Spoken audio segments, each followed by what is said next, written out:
Hello बच्चा party. कैसे हैं सभी? होप सभी अच्छे होंगे। पिछले 3 लेक्चर में हम क्या क्या कर चुके हैं, मैं रिवाइज करवा देता हूं सर। सबसे पहले डॉट प्रोडक्ट, वर्क, और थर्ड क्या था? Two types of forces, conservative और नॉन कंजर्वेटिव।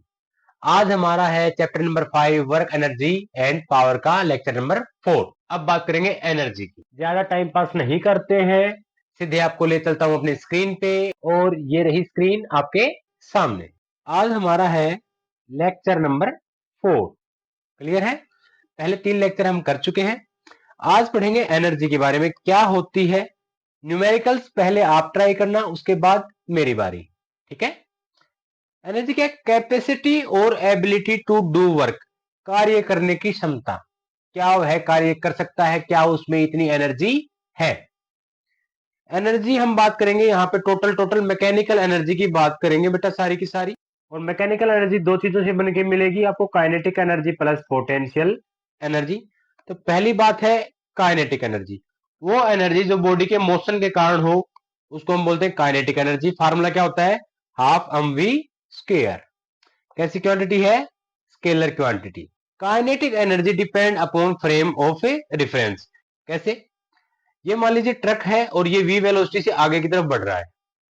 अब इसमें दो दोस्त बैठे, ए और बी, और एक दोस्त इन्होंने छोड़ दिया ग्राउंड पे। अब अगर मैं सी वाले दोस्त के हिसाब से देखूं, तो क्या ए की वेलोसिटी होगी? बिल्कुल, ए तो दूर जा रहा है, मोशन में है। किस वेलोसिटी से? व्हीकल की वेलोसिटी वी से।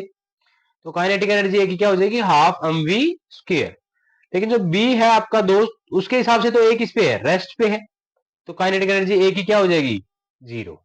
मींस काइनेटिक एनर्जी डिपेंड करती है कहां से हम उसको मेजर कर रहे हैं। अब पूरा चैप्टर एक्चुअली एनर्जी की डेफिनेशन पे नहीं करता, कंपटीशन के लिए सबसे चहेता पार्ट यही है।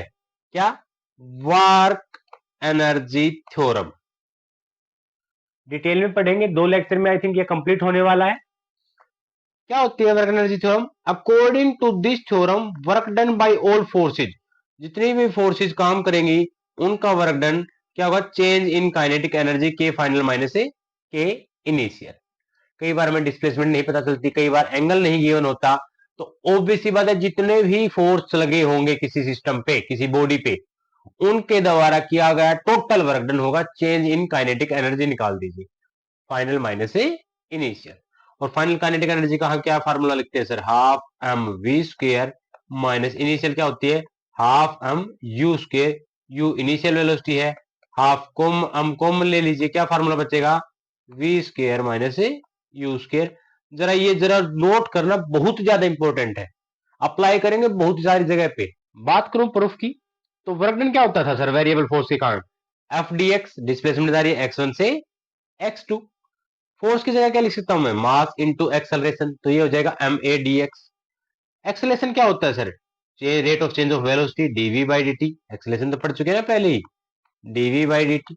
देखिए यहां से dx बाई डी टी को मैं क्या लिख सकता हूं sir? dx by d T. Rate of change of displacement क्या थी? वेलोसिटी। तो मैंने ये क्या dx बाई डी टी को क्या लिख दिया? v, और साथ में क्या है? dv। अब इंटीग्रेशन में पावर में एक ऐड हो जाता है, यहाँ कुछ नहीं, 1 पावर तो है, एक ऐड कर दिया, पावर हो गई 2। Upper limit, lower limit, initial velocity, final velocity. क्या करते हैं सर? 2 बाहर है, बाहर ले आया, हाफ हम अपर लिमिट माइनस है लोअर लिमिट। एक बार इस v की जगह v रखा, एक बार v की जगह u। वही फार्मूला आ गया sir, half M we square minus half M you square. M v क्या है sir? Final kinetic energy. M u क्या है? Initial kinetic energy. तो चलते हैं अब न्यूमेरिकल पे, जिसके ऊपर हमारा मेन फोकस है। A body of mass 2 kg, okay, is acted upon bye a force. 2 kg की बॉडी है, उस पर कोई फोर्स लग रहा है, ये ग्राफ रहा VT graph. Find the work done by this force. ये क्या कर रहा है? जैसे जैसे टाइम बढ़ रहा, 2 की तरफ जा रहा है, वैसे वैसे स्पीड कम हो रही है। फाइनली स्पीड क्या हो जाती है? फाइनल स्पीड यहाँ पे 0 है सर। देखिए सर इस पॉइंट पे, ये टाइम एक्सिस पे क्या है? वी, 0। वी की वैल्यू क्या है? देखो उल्टा 0। तो ठीक है, वर्क डन क्या होता है? वर्क डन होता है सर हमारा चेंज इन काइनेटिक एनर्जी के फाइनल माइनस के इनिशियल। लिखा भी हुआ आंसर, ओके। या मैं लिख सकता हूँ sir half M we square minus half M you square. बार बार नहीं लिखेंगे, हाफ एम कॉमन ले लेता हूं मैं, okay sir. V square minus you square. Mass है क्या हमारे पास? 2 kg है, बिल्कुल। तो half into 2 V, final velocity तो 0 का स्क्वायर सर। इनिशियल कहां से स्टार्ट किया था, देखिए यहां से 10 से, तो -10 का स्क्वायर, 2 से 2 गया, क्या आंसर आया सर, आंसर आया -100 जूल। तो change in kinetic energy he net work done, जितने भी फोर्सेज सारे के सारे मिला लीजिए, ऑल फोर्सेज, इसने तो एक ही फोर्स बोला है, मैं कहूंगा ऑल फोर्सेज, उनके द्वारा वर्क डन क्या होगा, -100 जूल। क्लियर है। देखते हैं नेक्स्ट न्यूमेरिकल। बॉडी का मास दिया 1 kg, कुछ फोर्सेज लग रहे हैं, ओके, डिस्प्लेसमेंट दे दी मुझे, okay sir, work done by all forces, work done by all forces. पहले एक बार पॉज कीजिए, उसके बाद ट्राई कीजिए, और उसके बाद वापस वीडियो पे आइए और देखते हैं आंसर। आंसर हमने दे भी रखा है सर, वर्क डन क्या होगा, 16 जूल। ठीक है। डिस्प्लेसमेंट क्या दे है हमारे पास सर, 2t² - 2t + 10। क्या मैं यहां से वेलोसिटी निकाल सकता हूं, बिल्कुल सर, आप निकाल लीजिए। क्या होगा, v = ds/dt, डिफरेंशिएशन 2, डिफरेंशिएशन का रूल, पावर आगे आ जाती है सर, 2 पावर आगे t, और पावर में से एक माइनस हो जाता है, 2 में से एक -2, इस t की पावर 1 है, 1 आगे आएगा तो मल्टीप्लाई में आएगा, कोई फायदा नहीं, t की पावर में से एक माइनस कर दीजिए, और कांस्टेंट चीज का डिफरेंशिएशन क्या है, 0। तो वेलोसिटी का क्या फार्मूला है हमारे पास सर, 4t - 2, ये क्या हुआ, t की पावर 0, किसी भी चीज की पावर 0 क्या होती है, 1। अब मुझे टाइम देखिए, 0 से 2 सेकंड, यानी इनिशियल वेलोसिटी होगी सर, जब टाइम कितना होगा, हम रखेंगे सर 0 सेकंड, 0 रखते time v u initial velocity क्या आई, -2, और v क्या होगा, जब मैं टाइम को कितना रखूंगा, 2 सेकंड, तो सर 4 × 2 - 2 इट बिकेम से 6। Is it clear. Work done निकालेंगे sir, change in kinetic energy, half mv² - u², half mass क्या दे रखा, मैं 1 kg है मास, ओके, 1 × v², सर v², 6 का स्क्वायर माइनस -2 का स्क्वायर, सोल्व करते हैं, हाफ × 6 का स्क्वायर 36 - 4 32/2, इट बिकेम 16 जूल। क्या यही आंसर है, यस सर, हमारा यही आंसर है। इज इट क्लियर, समझ में आया, बिल्कुल सही। देखिए क्या दे रखा है next numerical, a body is acted upon bye a force, कोई फोर्स काम कर रहा है, डिस्प्लेसमेंट दे दी, ओके सर, ये रही डिस्प्लेसमेंट, वर्क डन। ये पहले आप ट्राई कीजिए, 5 सेकंड 10 सेकंड जितनी बार में हो उतना टाइम लीजिए, वीडियो को पॉज कर सकते हैं, ठीक है ना, और उसके बाद सोल्व हो जाए तो आंसर वाले पार्ट को स्किप कर जाइए, नहीं हो तो वीडियो पे बने रहिए। देखिए हम करते हैं स्टार्ट इसको। सर टाइम मुझे दे रखा है √x + 3, यहां से मैं x की वैल्यू निकालने की कोशिश करता हूं ताकि वेलोसिटी निकाल सकूं, dx/dt। क्या करूंगा sir, √x = t - 3, squaring both side, square कर दीजिए, तो इधर से रूट गायब, इसका भी स्क्वेयर और इसका भी स्क्वेयर, ओके, t - 3 का स्क्वेयर क्या हो जाएगा सर, a² + b² - 2ab। अब मुझे पता है वेलोसिटी क्या होती है, dx/dt, डिफरेंशिएशन 2t² का, t² का खुद से बताओ, पावर आगे आई 2, t पावर में से एक, 2 में से एक है तो 1, 9 कांस्टेंट है, डिफरेंशिएशन 0, -6, t का डिफरेंशिएशन 1, भाई पावर 1 है वो आगे आएगा, 1 में से 1 करेंगे 0। तो सर वेलोसिटी का फार्मूला हमारे पास क्या आया, v = आया सर 2t - 6। वेलोसिटी कहां से कहां निकालनी है, 0 से 6 सेकंड, यानी इनिशियल वेलोसिटी कब होगी, जब टाइम क्या हो, 0 0 रखेंगे तो इनिशियल वेलोसिटी क्या आएगी सर, -6 मीटर पर सेकंड। ये मत सोचना सर v को u क्यों लिख दिया, u इनिशियल वेलोसिटी रिप्रेजेंट कर रहा है इसीलिए, और जब टाइम हो 6 सेकंड का तो उस टाइम वेलोसिटी क्या होगी सर, t की जगह 6 रख लीजिए, 2 × 6 - 6 इज बिकेम से 6 मीटर पर सेकंड, यानी -6 से +6 आ चुका है। क्या निकालना sir, work done, okay, work done का फार्मूला हाफ × मास × v² - u², हाफ मास की आई थिंक नीड नहीं पड़ेगी, इसलिए दे रखा, क्या नहीं दे रखा, बात ठीक है, रीजन है v² सर 6 का स्क्वायर माइनस u क्या था, -6 का स्क्वायर, हाफ हम बच्चे समझ गए होंगे 6 का 36 माइनस माइनस 6 का स्क्वायर भी 36, 36 जीरो बचा, आंसर क्या आया? जीरो। कोई वर्कडन नहीं सर, कोई वर्कडन नहीं, नो नेट ए वर्कडन। अगले न्यूमेरिकल पे पढ़ते हैं। एक बॉडी का मास है 2 kg, उस पर कोई फोर्स लग रहा है और इस बार वेलोसिटी दे दी है, अल्फा कांस्टेंट है, एक्स डिस्प्लेसमेंट है, work done x is equal to 0 से x is equal to b. इस बार टाइम के साथ नहीं है, तो सर ये फार्मूला नहीं लगाना आपको बी वाला, मुझे वर्क डन चाहिए। क्या वेलोसिटी का मुझे फार्मूला दे रखा है sir? Alpha root x. Okay, तो इनिशियल वेलोसिटी तो इनिशियल पॉइंट पे रही होगी, और इनिशियल पॉइंट कहां था? एक्स इज इक्वल टू 0, यानी एक्स की जगह 0 रख दीजिए, इनिशियल वेलोसिटी आ जाएगी। क्या आया सर? 0। और x की जगह b रख दीजिए, हमारे पास फाइनल वेलोसिटी आ जाएगी। क्या आया सर? Alpha root b। भाई ये इनिशियल पॉइंट था, x is equal to 0 two two two two, तो यहां पे वेलोसिटी इनिशियल रही होगी, और ये x is equal to b point था, तो यहां पे फाइनल वेलोसिटी रही होगी। बस यही हमने किया था। वर्क का फार्मूला क्या था sir? Half into m mass into v square minus a u square. Put करते हैं सर। हाफ मास कितना है? 2 kg, वी स्क्र स्क्र करूंगा तो क्या होगा? अल्फा का स्क्र, रूट बी का स्क्र करूंगा तो रूट हट जाएगा, माइनस इनिशियल स्पीड 0, 2 से 2 कैंसिल। क्या वर्क डन आया? वर्क डन आया सर हमारे पास अल्फा स्क्र बी। क्या यही है? बिल्कुल सर यही है। Is it clear? क्वेश्चन समझ लिए, क्या फीलिंग्स कह रहा है उसके हिसाब से आंसर देने की ट्राई कीजिए। ये नहीं कि सर हमने रट लिया है v is equal to d x by d t. अरे कहां लगाऊं मैं, टाइम तो दे ही नहीं रहा ना मेरे से, मेरे को कहां डिस्प्लेसमेंट की इक्वेशन दे रहा है, मुझे तो डायरेक्ट वेलोसिटी निकाल के दे दी, मेरे लिए तो हलवा काम कर दिया, बिल्कुल आसान बना दिया। नेक्स्ट न्यूमेरिकल में पढ़ते हैं। एक वेरिएबल फोर्स है एफ, ओके सर, एक्ट कर रहा है हॉरिजॉन्टल डायरेक्शन में, और इसके कारण मास ग्रेजुअली बढ़ रहा है, ओके सर, एंगल थीटा पे रोटेट होगा, ठीक है। हमें निकालना है वर्क डन। चलिए, कैसे लेके जा रहा है सर? ग्रेजुअली मीन्स धीरे धीरे, आहिस्ता आहिस्ता। इसका मतलब क्या है कि उसकी वेलोसिटी चेंज नहीं हो रही, इसका मतलब टोटल वर्क डन सभी फोर्सेस के द्वारा वो होगा 0।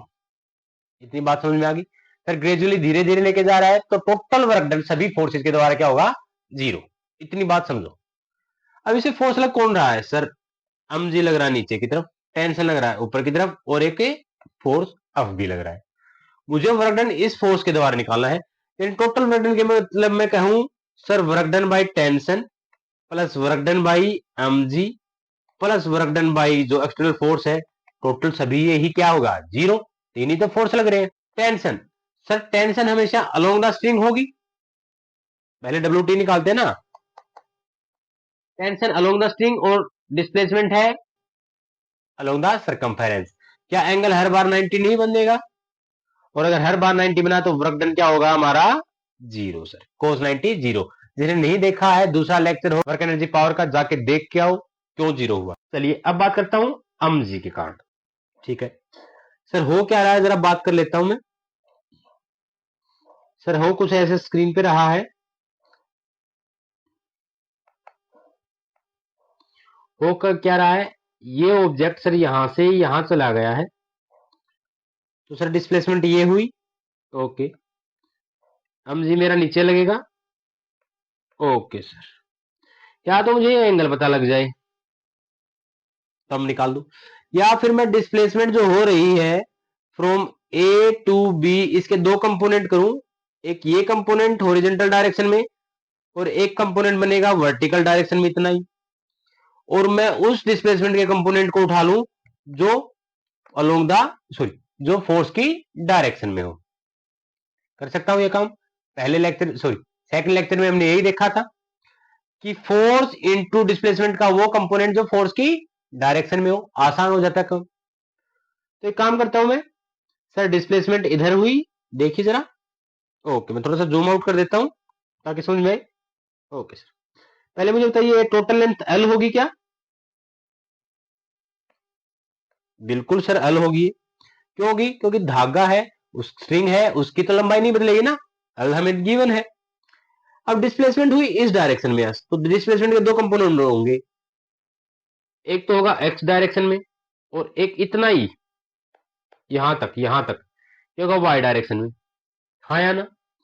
अगर मुझे ये डिस्प्लेसमेंट मिल जाए तो मेरा काम बन जाए भाई, अलोंग द मिल गया मुझे डिस्प्लेसमेंट का वो कंपोनेंट जो फोर्स के एक्सिस में है, मैं फार्मूला लगा दूंगा। ये कैसे निकले, ये देखिए यहां से एक ट्राइंगल बनाता हूं, ये थीटा है तो ये सामने वाली भुजा होती है मेरी क्या, अल साइन थीटा, और ये यहां से यहां तक क्या हो जाएगी सर, इस पे एंगल बना होता है अल कोस थीटा। सर पूरी थी साइड अल, ये रही मेरे पास अल कोस थीटा, तो बची हुई ये वाली साइड क्या बच जाएगी सर, माइनस कर देंगे। मींस मुझे जो डिस्प्लेसमेंट चाहिए थी that will be l minus l cos theta, l common ले लिया तो क्या बचेगा 1 माइनस कोस थीटा, ये डिस्प्लेसमेंट निकल गई मेरे पास। अब चलते हैं वापस न्यूमेरिकल पे अपने पे। जी सर हम क्या करते हैं, फोर्स फोर्स हमारे पास जी है, डिस्प्लेसमेंट अभी अभी निकालनी है L into 1 minus cos theta, और एंगल क्या होगा सर, डिस्प्लेसमेंट किधर है, अपवर्ड, जी किधर लग रहा है, नीचे, और L into 1 minus cos theta upward थी सर।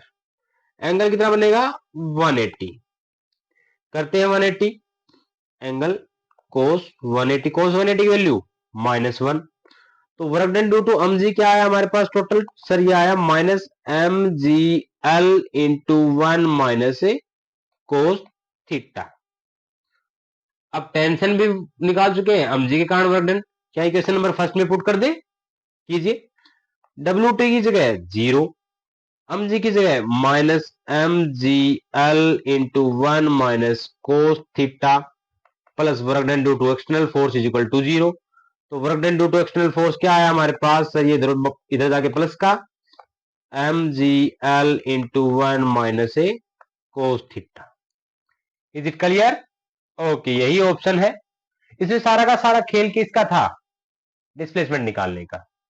ठीक है, कि डिस्प्लेसमेंट बच्चा सोच पाता है कि नहीं सोच पाता, बस। बढ़ते हैं नेक्स्ट न्यूमेरिकल की तरफ। एक बॉल का मास है 5 kg, 20 मीटर की हाइट से गिराई जाती है, और कितनी स्पीड निकाल लेती है, final speed 20 metre per second, और डिस्टेंस चलती है 20 metre. Work done by gravitational force and air friction, total work done निकालना है। जब उसने बॉल ड्रॉप की, ओके सर, दो ही फोर्स लगे हैं सर, क्या, एक तो जी लगा होगा नीचे की तरफ ग्रेविटी का, और एक एयर फ्रिक्शन लगा होगा सर, हवा इसको रोकेगी, एयर का फ्रिक्शन होगा जो ऊपर की तरफ होगा। मुझे टोटल वर्क डन चाहिए अलग अलग से, ग्रेविटेशनल के कारण क्या होगा और एयर फ्रिक्शन के कारण क्या होगा। पहले ग्रेविटेशनल वर्क डन निकाल लेता हूं सर, फोर्स कितना है जी, डिस्प्लेसमेंट कितनी हो रही है सर 20 मीटर, एंगल क्या है सर, नीचे ही तो गिर रही है, तो नीचे गिर रही है तो डिस्प्लेसमेंट क्या होगा, एंगल क्या होगा 0 डिग्री, जी भी नीचे, डिस्प्लेसमेंट भी नीचे, निकाल लीजिए। हम क्या है 5G, हम 10 ले लेते हैं इंटू 20, क्या है सर 1000 जूल। पहला आंसर मैच हुआ, ठीक। एयर के फ्रिक्शन ने कितना काम किया, चलिए क्या करें सर, एयर के फ्रिक्शन का तो कुछ दे ही नहीं रखा है, दे रखा है सर, पहले टोटल वर्क डन निकालते हैं। टोटल वर्क डन निकालिए जरा sir, total work done is equal to change in kinetic energy half v square minus u square is equal to half, mass कितना दे रखा मुझे 5 kg into V square, sir 10 का square, ये रही final velocity, drop किया गया है, मींस इनिशियल वेलोसिटी क्या है उसकी 0, क्या है सर 5/2 इंटू 100 50, ये आया sir 250 joule, total work done आया। अब मुझे पता है दो ही तो फोर्स लग रहे हैं, तो टोटल वर्क डन किसके कारण होगा सर, या तो work done due to gravity या work done due to air friction, और टोटल वर्क डन है मेरा कितना 250 जूल, लेकिन ग्रेविटी के कारण तो मैं पहले ही निकाल चुका हूं क्वेश्चन में, 1000 plus work done due to air friction is equal to 250, तो work done due to air friction कितना आएगा सर 250 माइनस 1000 कितना बचेगा -750 जूल, क्या यही है, बिल्कुल सर, एयर के फ्रिक्शन के कारण। Is it clear, very good. बढ़ते हैं नेक्स्ट न्यूमेरिकल पे। ए फोर्स दे दिया मुझे, ये रहा force, x on a body displace कर रहा है R1 से R2, इनिशियल वेलोसिटी दे दी और मास दे दिया, फाइनल वेलोसिटी निकाल लो। पहले काम करता हूं, मैं वर्क डन निकाल लूं। पहले देखिए मेरे पास फोर्स है और यहां से मैं डिस्प्लेसमेंट वेक्टर निकाल सकता हूं R1 से R2। ठीक है, तो वर्क डन क्या होगा, उनका डॉट प्रोडक्ट पहले निकाल चुके हैं हम सेकंड लेक्चर में। क्या करें, work done is equal to sir F इन डॉट R, और डॉट प्रोडक्ट क्या होता है sir, R2 minus R1। Displacement तो ऐसे निकालते, यानी 4 में से 1 गया तो 3, और ये कौन सा कंपोनेंट होता है I, 1 में से 2 गया तो -1 इंटू जे के है नहीं। फोर्स क्या है हमारे पास 2I plus 3J, dot product करनी है किससे, R वेक्टर से 3I माइनस जे। तो बता रखिए सर I को I से करेंगे, J को J से, तो 2 और 3 6, 3 और -1 माइनस, कितना आया 3 जूल वर्क डन आया टोटल। अब हमें पता है सर टोटल वर्क डन अगर ये आया है तो it is equal to change in kinetic energy, half m v square minus u square work energy theorem. WT की जगह 3 सर 1/2, क्या मास हमें गिवन है, ओके 10 kg मास दे रखा है। v स्क्वायर निकालना है sir, u square if initial body है 2 तो 2 का स्क्वायर, ये मल्टीप्लाई में 10 डिवाइड में 6/10 is equal to v square minus 4, 4 उधर जाके ऐड हो जाएगा सर, तो वी स्क्वायर की वैल्यू क्या आएगी 6/10 प्लस 4, 46, या बाय 10 या मैं कहूं 4.6, तो वेलोसिटी क्या हो जाएगी अंडर द रूट 4.6। ये तो वी स्क्वायर की वैल्यू आई है ना 4.6, taking root A both side. क्या यही आंसर है, यस सर यही आंसर। अब चलते हैं हम अपने लास्ट न्यूमेरिकल की तरफ आज की क्लास के। ए force Fx always such that it is tangential to the surface of hill which pulls a block of mass m very gradually। Okay, work done निकालिए जो उसने किया है। पहले यहाँ पे ये वर्ड ना, इसका पूरा ख्याल रखिए, वेरी ग्रेजुअली। इसका मतलब क्या होता है, इसका मतलब होता है कि मैं धीरे धीरे लेके गया हूं, काइनेटिक एनर्जी चेंज नहीं हो रही है, change in kinetic energy should be 0। और चेंज इन काइनेटिक एनर्जी का मतलब क्या हो गया कि work done by all forces should be equal to 0। Work energy theorem क्या कहती है, work done by all forces should be equal to change in kinetic energy, यहाँ चेंज इन काइनेटिक एनर्जी क्या है 0। तो पहले देख ले ऑल में कौन कौन से फोर्स एक्ट कर रहे हैं सर, और ये सरफेस रफ है, इट इज गिवन। जरा कितने फोर्स लग रहे हैं बात कर लेते हैं सर। फर्स्ट फोर्स ग्रेविटी नीचे की तरफ, एक्सटर्नल फोर्स नॉर्मल रिएक्शन ऊपर की तरफ, एंड फ्रिक्शन फोर्स पीछे की तरफ। 4 फोर्स इस पे लग रहे हैं। अच्छा एक बात और बता देता हूं, मैं कभी ये नहीं कह रहा हूं कि normal reaction centre of mass से पास कर रही हो, बिल्कुल सेंटर से पास नहीं करती, ये रोटेशनल मोशन में हम बताएंगे दोबारा से। लेकिन अभी क्या है, ऑब्जेक्ट को हम पॉइंट मास लेके चल रहे हैं, इसलिए हम उसको बीच से डिराइव कर देते हैं कि भाई हाँ बीच से ऊपर जा रही है परपेंडिकुलर टू द प्लेन, लेकिन एक्चुअली ऐसा नहीं होता। तो मीन्स क्या है, इसका मतलब क्या होगा, work done by all forces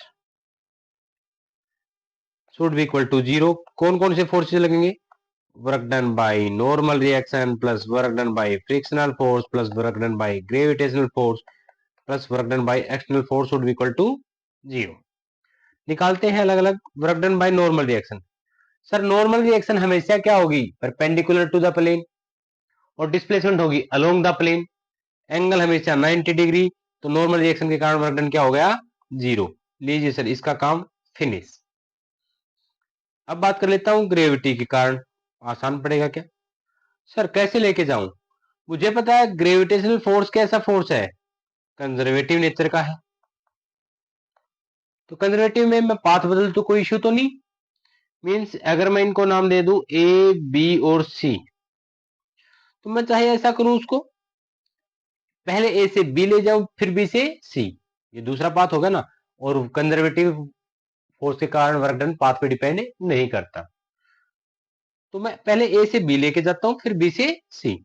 चलो देखते हैं सर, जब मैं ए से बी लेके गया तो एक बात बताइए, डिस्प्लेसमेंट क्या हुई हॉरिजॉन्टल, ग्रेविटी लग रही थी vertically downward, angle 90 degree, means A से बी में वर्क डन 0 होगा, यानी work done due to gravity A से B plus work done due to gravity B से सी, और ए से बी के कारण हुआ 0। बी से सी, सर बी से सी में क्या डिस्प्लेसमेंट ऊपर की तरफ है एच एम जी लग रहा है, नीचे की तरफ एंगल कितना सर 180, तो इसमें होगा सर एम जी H cos 180 force into displacement into angle, cos 180 theta कितना 180 कोस 180 की value -1, means work done due to gravity आया हमारे पास माइनस एम जी एच।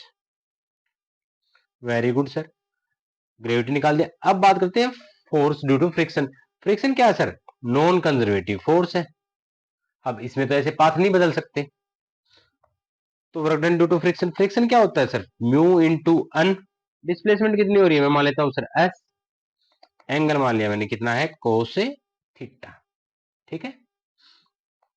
चलिए अब मुझे एक बात पता है, फ्रिक्शन फोर्स डिस्प्लेसमेंट के अपोजिट लगेगा, हमेशा फ्रिक्शन फोर्स डिस्प्लेसमेंट के अपोजिट लगेगा, मींस एंगल तो ये 180 आना है, और कोस 180 की वैल्यू क्या हो जानी है -1। चलिए minus mu normal reaction, sir इस टाइप के केस में क्या करते हैं हम याद है, अमजी नीचे है तो एक अमजी का कंपोनेंट इधर लगेगा सर, और एक कंपोनेंट इधर लगेगा, है ना। तो नॉर्मल रिएक्शन को कौन सा कंपोनेंट बैलेंस करेगा, ये वाला, और ये कौन सा कंपोनेंट होता है sir MG cos theta, means normal reaction होती है सर एमजी कोस थीटा के इक्वल इनटू डिस्प्लेसमेंट, सर ए से सी तक की डिस्प्लेसमेंट शॉर्टेस्ट पाथ, ये सर शॉर्टेस्ट पाथ, ये तो ट्राइंगल नहीं होगी, पाइथागोरस थ्योरम लगा देंगे सर, डिस्प्लेसमेंट क्या हो जाएगी under root L square plus a h square. चलिए पुट कर देता हूं under root L square plus H square, ये नोट करते रहिए, म्यू एम जी माइनस का कोस थीटा। अब सर ऑप्शन में है क्या कहीं कोस थीटा, नहीं है तो गायब करना पड़ेगा। कोस थीटा क्या होता है पंडित, बेस बाई हाइपोटेनस, बेस क्या है एल, हाइपोटेनस अभी निकाला है मैंने, डिस्प्लेसमेंट पुट कर दूं सर एल डिवाइड बाई में एल स्क्वायर प्लस में H square into under root L square plus H square, यहां से cancel, work done due to frictional force आया sir minus mu M G L. क्या हम equation number first में put कर दें जहां सारे वर्क डन थे, नॉर्मल के कारण 0, फ्रिक्शन के कारण यही पुट कर देता हूं मैं, फ्रिक्शन के कारण क्या आएगा sir minus mu M G l, okay gravity के कारण आएगा minus M G h plus work done due to force external 0, तो work done due to external force क्या आया यहां से, ये दोनों उधर जाके प्लस के, यानी क्या आया mu M G l plus में एम जी एच, कौन सा ऑप्शन है सर चेक करते हैं, mu M G l plus m ji h sir C option, is it clear, बिल्कुल सही बात है। आज के लिए इतना ही, मिलते हैं नेक्स्ट वीडियो में जिसमें हम बात करेंगे second form of mechanical energy potential energy, और मैं यहाँ पे बता देता हूँ पोटेंशियल एनर्जी की जो डेफिनेशन आप पढ़ते आए हो वो बिल्कुल भी सही नहीं है, क्या कहा, सही नहीं है, अगले वीडियो में इसको देखेंगे। तब तक के लिए टेक केयर, अपना ख्याल रखिए, अपने पेरेंट्स का ख्याल रखिए, बाय बाय।